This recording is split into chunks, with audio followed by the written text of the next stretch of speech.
अच्छा, अब बात करते हैं नेचुरल किलर सेल्स की। नाम से ही जाहिर है नेचुरल किलर सेल्स किलिंग का काम करेंगी, ठीक है। तो नेचुरल किलर सेल्स जो है ना बेसिकली आपके पास टाइप है लेम्फोसाइट की। लेम्फोसाइट क्या भला है भाई? लेम्फोसाइट व्हाइट ब्लड सेल को कहते हैं, ठीक है। और ये आपके पास इन्नेट इम्यूनिटी की एक टाइप है। ऐसी इम्यूनिटी जो बाय बर्थ आपको मिलती है उसे हम इन्नेट इम्यूनिटी कहते हैं। तो इन्नेट इम्यूनिटी आपके पास जो आपके पास नेचुरल किलर सेल्स है they are also under the umbrella of innate immunity, ठीक है। अब ये जो नेचुरल किलर सेल्स है ये आपके पास मेजर रोल प्ले करते हैं किस चीज में? होस्ट रिजेक्शन में, ट्यूमर और वायरली इन्फेक्टेड सेल्स।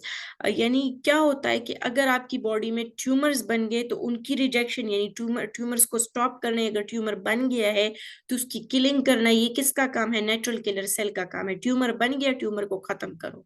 ट्यूमर को खत्म नहीं करेगा तो कैंसर बनेगा, जाहिर सी बात है। या कोई भी सेल जिसमें वायरस है, इन्फेक्टेड सेल है, तो उसकी किलिंग का काम भी नेचुरल किलर सेल का ही है। अब नेचुरल किलर सेल्स क्या होते हैं? साइटोटॉक्सिक होते हैं। Cyto mean cell and toxic mean जो उसकी टॉक्सिसिटी करता है। तो ये नेचुरल किलर सेल्स क्या करते हैं? सेल्स की किलिंग करते हैं। अब किस तरह से सेल की किलिंग करते हैं भाई? क्या करते हैं ये छोटे छोटे से ग्रेन्यूल्स रिलीज करते हैं साइटोप्लाज्म में। छोटे छोटे से दाने, ग्रेन्स लाइक स्ट्रक्चर्स रिलीज करते हैं। अब उन ग्रेन लाइक स्ट्रक्चर में क्या होता है? जैसे हम कहते हैं ना हमने ये मसाले डाले, तो उन मसालों में क्या है?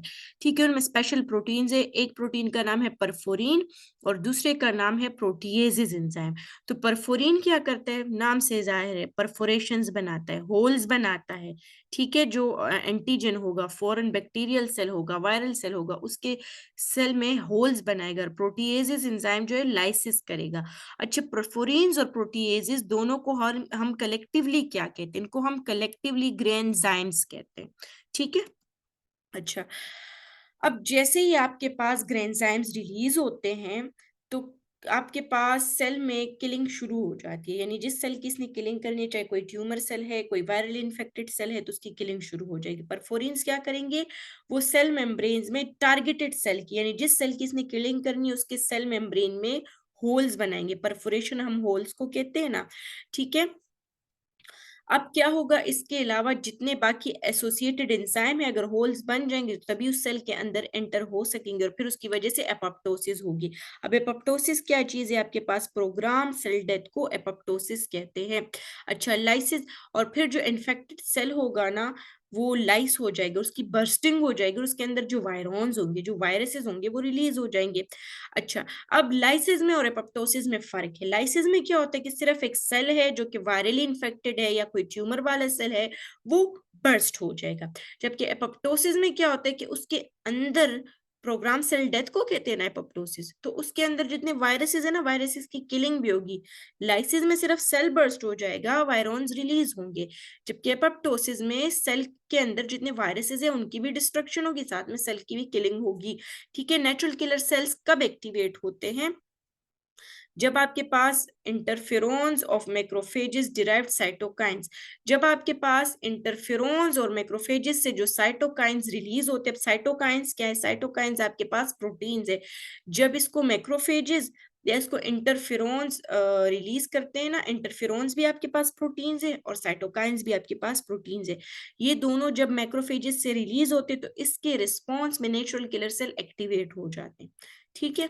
अच्छा, अब है कॉम्प्लीमेंट सिस्टम और इंटरफेरोन्स। अच्छा, कॉम्प्लीमेंट सिस्टम और इंटरफेरोन में मेनली आपके पास प्रोटीन्स होते हैं, ठीक है।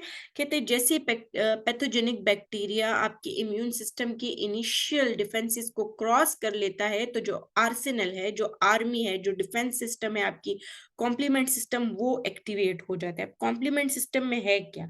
कॉम्प्लीमेंट सिस्टम में हमारे पास प्रोटीन्स है और इसमें हमारे पास व्हाइट ब्लड सेल है। अब ये करते क्या है? ये बेसिकली एंटीबॉडीज को कैरी करते हैं। एंटीबॉडीज क्या है? आपके पास प्रोटीन्स है, माइक्रोस्कोपिक किलिंग सेल्स है, ठीक है। कोई भी चीज जो बॉडी की नहीं होती उसको एंटीबॉडी ने किल करना है, कोई भी चीज जो इसको फॉरेन लगेगी, ठीक है, यानी बॉडी के बाहर की कोई चीज। अच्छा, अब ये जो प्रोटीन्स है, किन प्रोटीन्स की बात हो रही? एंटीबॉडीज की, कि ये इनएक्टिव फॉर्म में आपकी बॉडी में, आपके ब्लड में सर्कुलेट कर रहे होते हैं, ठीक है। लेकिन जैसे इसको माइक्रो ऑर्गेनिज्म का कोई भी कंपोनेंट मिलता है जिसको ये पहचान जाता है तो ये एक्टिवेट हो जाता है, ठीक है। और फिर क्या होता है कि आपके पास एक सीक्वेंस ऑफ मैकेनिज्म शुरू हो जाता है कि एक प्रोटीन एक्टिवेट हो गया, यानी एक एंटीबॉडी एक्टिवेट हो गई, तो उसके रिजल्ट में दूसरी एक्टिवेट होगी, उसके रिजल्ट में दूसरी एक्टिवेट होगी, और एक पूरा मैकेनिज्म, एक पूरी सीक्वेंस, एक पूरा पाथवे ऑन हो जाएगा। और as a result of that क्या होगा कि पैथोजन की किलिंग हो जाएगी, यानी व्हाइट ब्लड सेल और ये जो प्रोटीन्स है ये एक साथ काम करते हैं। ये कोई भी बैक्टीरिया या कोई भी एंटीजन बॉडी में एंटर हो जाए, बैक्टीरिया के ऊपर प्रोटीन्स होते हैं ना, उसको एंटीजन कहते हैं, ठीक है। तो उसकी कोटिंग कर लेते, उसको कवर कर लेते, ठीक है। तो बैक्टीरिया जो है वो रिप्रोड्यूस नहीं हो सकता, वो बाइंडिंग नहीं कर सकता, टॉक्सिक केमिकल्स नहीं रिलीज कर सकता, ठीक है। तो उसकी ब्रेकिंग कर लेते हैं इस तरह से ये एंटीबॉडीज, ठीक है। अब ये जो सेल्स है ब्लड में, ये डिटेक्ट कर लेते हैं पैथोजेनिक बैक्टीरियाज को और सिग्नल सिग्नल देते हैं कॉम्प्लीमेंट सिस्टम को कि आप क्या करो, मैक्रोफेजेस के साथ मिलके काम करो, ठीक है। अब ये जो बैक्टीरियाज है ना, इसको फिर ये बाद में पास कर देते टी सेल्स को। आपको याद है ना, killer T cell, cytotoxic T cell, T cells की दो टाइप्स पड़ी थी ना एचआईवी में। तो ये फिर क्या करते, टी सेल को थाइमोसाइट्स को ये दे देते हैं कि भाई अब ये लो बैक्टीरिया, इसका वो हशर कर दो जो करने वाला ना हो।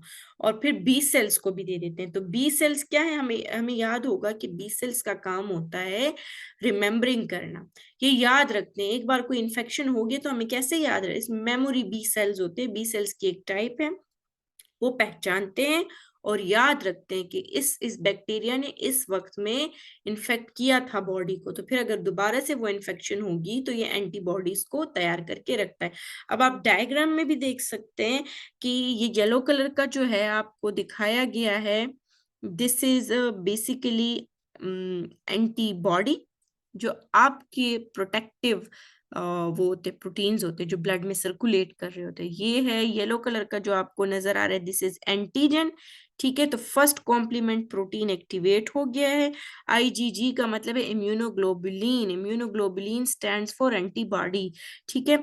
इसके बाद आपके पास सीरीज ऑफ प्रोटीन्स है जो कि सारे के सारे एक्टिवेट हो गए हैं। एज अ रिजल्ट क्या होगा कि ये आपके पास ये जो कॉम्प्लेक्सेस हैं, जो प्रोटीन्स एक्टिवेट हो गए हैं, ये सेल वॉल में बैक्टीरिया के इंसर्ट होंगे और वो सेल बर्स्ट हो जाएगा, स्वेलिंग हो जाएगी उसकी, ठीक है। अब है इंटरफेरॉन्स। इंटरफेरॉन्स क्या चीज है, ये भी प्रोटीन्स हैं, लेकिन ये as a result of viral infection आपकी बॉडी में प्रोड्यूस होते हैं, ठीक है। इंटरफेरॉन्स जो हैं, जो पेशेंट्स होते हैं ना HCV के, तो उनको इंजेक्ट भी किए जाते हैं। इंटरफेरॉन्स नेचुरली भी बॉडी में प्रोड्यूस होते हैं और उसको सिंथेटिकली लेबोरेटरीज में भी बनाया जाता है for curing of certain diseases and viral conditions. अच्छा, कहते हैं बॉडी पे फ्रिक्वेंटली आपके अटैक्स करते हैं डिफरेंट टाइप के वायरसेस, लेकिन at the same time in lethal infection से बचाने के लिए अल्लाह ने आपको गिफ्ट किया है खास सेट ऑफ प्रोटीन से, और उन प्रोटीन्स को जो कि वायरस से आपको बचाते हैं उनका नाम है इंटरफेरॉन्स। अब इंटरफेरॉन्स की तीन टाइप्स है हमारे पास, एक है इंटरफेरॉन अल्फा, दूसरा है इंटरफेरॉन बीटा, और तीसरा है इंटरफेरॉन अल्फा। यानी टोटल इंटरफेरॉन के हमारे पास तीन टाइप्स है। वैसे तो मेनली दो टाइप्स है, interferon 1 and interferon 2, type 1 interferons and type 2 interferons। Type 1 interferons की हमारे पास दो टाइप्स है, एक है इंटरफेरॉन अल्फा, एक है इंटरफेरॉन बीटा, जबकि टाइप 2 इंटरफेरॉन की एक ही टाइप है, इंटरफेरॉन गैमा, ठीक है। सो थ्री टाइप्स है इंटरफेरॉन की। क्या है इंटरफेरॉन, वायरस के खिलाफ एक्शन करने वाले प्रोटीन्स, ठीक है। इंटरफेरॉन क्या है, ग्रुप ऑफ नेचुरल प्रोटीन्स है जो कि आपके पास प्रोड्यूस होते हैं ह्यूमन सेल्स में in response to virus infection या कोई भी अगर और स्टिमुलस इनको मिलता है, ठीक है। इनमें ये एबिलिटी होती है कि ये इंटरफेयर करते हैं वायरसेस के साथ, इसीलिए हम इसको इंटरफेरॉन्स इंटरफेरॉन्स कहते हैं, क्योंकि क्या करते हैं, इंटरफेयर करते हैं वायरस के साथ और उसको रेप्लिकेट नहीं होने देते, उसको डिवाइड नहीं होने देते, उसको अपनी कॉपीज बनाने नहीं देते, इंटरफेरेंस करते हैं। अगर उसने रिप्रोड्यूस ही नहीं होना, उसकी रिप्रोडक्शन स्लो डाउन हो जाएगी तो 10 फिर वो मर जाएगा। अब टाइप्स इसकी तीन है जो हम ऑलरेडी डिस्कस कर चुके हैं। ये जो बीटा और अल्फा है यानी इंटरफेरॉन टाइप 1 की जो टाइप्स है, तो मेनली इसमें व्हाइट ब्लड सेल्स होते हैं और कुछ ये कनेक्टिव टिश्यूज, कुछ ये व्हाइट ब्लड सेल्स को बनाते हैं इंटरफेरॉन बीटा और अल्फा, और ये साथ में एक कनेक्टिव टिश्यू को भी बनाते हैं जिसे हम फिब्रोब्लास्ट कहते हैं। अगर आपको याद हो तो बिल्कुल फर्स्ट लेक्चर जो हमने क्लास में लिया था उसमें हमने फिब्रोब्लास्ट सेल्स को डिस्कस किया था। ठीक है। अच्छा, अब इसके बाद है इंटरफेरॉन गैमा। इंटरफेरॉन गैमा क्या करते हैं, ये हमारे पास प्रोड्यूस होते एक्टिवेटेड टी सेल्स। जैसे टी सेल्स एक्टिवेट हो जाते हैं ना, तो as a result of that interferon gamma आपके पास प्रोड्यूस हो जाते हैं। अब इंटरफेरॉन्स है क्या, ये एंटीवायरल एजेंट्स है और ट्यूमर्स के साथ भी ये फाइट करते हैं, ठीक है। अच्छा, इनकी इंटरफेरॉन्स की जो एक्टिविटी है ना, तो ये इंटरफेरॉन मेडिएटेड एक्टिविटी आपके पास कुछ सर्टेन इम्यून सेल्स के साथ मिलके ये काम करते हैं, यानी मैक्रोफेजेस के साथ और नेचुरल किलर सेल्स के साथ मिलके काम करते हैं और उनकी एक्टिविटी को एनहेंस करते हैं, और कुछ इंपॉर्टेंट प्रोटीन्स की एक्सप्रेशंस को भी ये बढ़ाते हैं। कौन से important molecules, MHC, major histocompatibility complex. अब ये मेजर हिस्टोकॉम्पेटिबिलिटी कॉम्प्लेक्स क्या भला है, जब भी हम ऑर्गन ट्रांसप्लांटेशन करते हैं, ब्लड ट्रांसफ्यूजन करते हैं, उस टाइम पे दो ही चीजों को देखा जाता है। एक होता है ब्लड ग्रुप, दूसरा होता है MHC, major histo compatibility complex. अब मेजर हिस्टो कॉम्पेटिबिलिटी कॉम्प्लेक्स क्या चीज है, ये प्रोटीन है, ठीक है, जो नेचुरली मौजूद होता है ब्लड में। एक इसकी फिर दो टाइप्स है, MHC1 एंड MHC2। तो इनका क्या काम होता है, अगर बाहर से कोई भी चीज आई है ना, उसको मैक्रोफेजेस के सामने डिस्प्ले करना, ठीक है। तो उसको डिस्प्ले करते हैं, फॉरेन पार्टिकल को, यानी एंटीजन को प्रेजेंट करते हैं, एंटीजन प्रेजेंटिंग सेल्स होते हैं, ठीक है। अब ये कोई भी फॉरेन पार्टिकल माइक्रोब्स आएंगे, तो माइक्रोब्स में तो प्रोटीन्स होते हैं ना, पेप्टाइड्स होते हैं, ठीक है, अमीनो एसिड्स के छोटे छोटे चेन्स पेप्टाइड्स होते हैं, तो उसकी वजह से फिर आपके पास टी सेल्स एक्टिवेट हो जाते हैं, ठीक है। अब मैं इंटरफेरॉन्स का मैकेनिज्म ऑफ एक्शन क्या होता है, ये आप देख सकते हैं यहाँ पे। इंटरफेरॉन्स इस सेल के अंदर जब ये रिलीज हो जाते हैं, तो नेबरिंग ऐसे सेल्स जो कि अनइन्फेक्टेड है, उनको रोक देते हैं कि आपने आरएनए नहीं बनाना, आपने प्रोटीन की सिंथेसिस नहीं करनी। कोई इन्फेक्टेड सेल है तो उसके साथ भी, यहाँ भी उसकी भी रिसेप्टर के साथ बाइंड हो गया है और उसको कह रहा है कि तुम्हें प्टोसिस करो, प्रोग्राम सेल डेथ करो, कि तुम भी मर जाओ, साथ में वायरस भी मर जाए, ठीक है। और इसके अलावा बाकी जो इम्यून सेल्स होते हैं, उनके रिसेप्टर साइट्स के साथ बाइंड होकर उनको एक्टिवेट कर देता है, ठीक है। अच्छा, वायरल न्यूक्लिक एसिड जैसे ही एंटर होता है ना सेल में, तो इंटरफेरॉन के जो जीन्स मौजूद होते हैं ना डीएनए में आपके, तो वो ऑन हो जाते हैं, ठीक है। तो इंटरफेरॉन के मॉलिक्यूल्स प्रोड्यूस होते हैं और वो फिर सेल से रिलीज हो जाते हैं, ठीक है। The first host cells killed by the virus, पहला जो होस्ट सेल होता है उसको तो वायरस किल कर देता है, और फिर जो है इंटरफेरॉन्स को रिसीव, इंटरफेरॉन्स जो है रिलीज होते हैं उसी सेल से, और फिर उसको बाकी सेल्स को सिग्नल मिल जाता है, जिस तरह भी हमने डायग्राम में देखा ना।